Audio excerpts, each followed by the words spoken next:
সিরাজগঞ্জ শহরে যমুনা নদীর কোল ঘেঁষে গড়ে উঠেছে দেশের বৃহৎ রপ্তানি প্রক্রিয়াকরণ অঞ্চল বা ইপিজেড।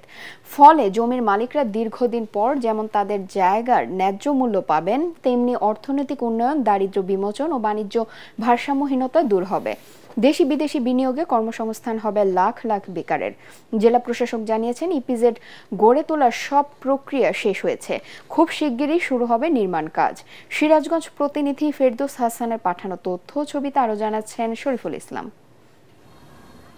নদী ভাঙন থেকে সিরাজগঞ্জ শহর রক্ষায় যমুনা সেতুর উত্তর পশ্চিমে অর্থনৈতিক অঞ্চল ২ নামে একটি প্রকল্প একনেকে অনুমোদন হয় ২০১৮ সালে।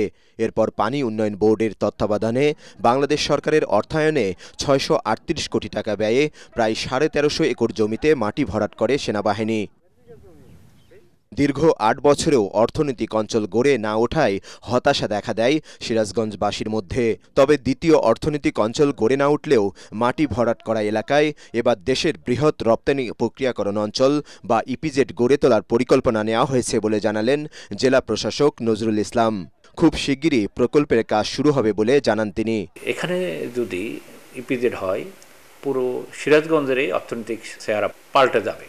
এখানে হিউজ চাঞ্চল্য ফিরে আসবে সিরাজগঞ্জে, আশা রাখছি, এবং পুরো সিরাজগঞ্জের অর্থনৈতিক অবস্থা পরিবর্তিত হবে। ইপিজেড গড়ে ওঠার খবরে প্রকল্পভুক্ত জমির মালিকরা দীর্ঘদিন পর তাদের জমির মূল্য পাবার আশায় বুক বেঁধেছেন।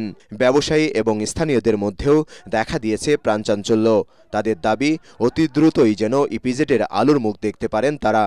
আজকে এই ইপিজেড হলে ইপিজেডের মাধ্যমে আমরা এই জমির ন্যায্য মূল্য পাবো। ইপিজেডের মাধ্যমে অনেক শিল্প কারখানা, যার মাধ্যমে আমাদের কর্মসংস্থানও হবে। ব্যবসা যেহেতু তাদের ফান্ড আছে এবং তারা ইপিজেডটা করতে পারবে এবং সিরাজগঞ্জকেই তারা চয়েস করেছেন। ইপিজেড যদি গড়ে ওঠে, আমি আশা করছি যে অনেক সম্ভাবনা এই অঞ্চল গড়ে উঠলে মানুষের উন্নতি হবে, আমাদের আর্থিক অবস্থার উন্নতি হবে। ইপিজেডটি নির্মিত হলে উত্তরাঞ্চলের পিছিয়ে থাকা অর্থনীতি চাঙ্গা এবং শিল্পায়ন বাড়বে বলে আশা করছে বাংলাদেশ অর্থনৈতিক জোন অথরিটি বেজা।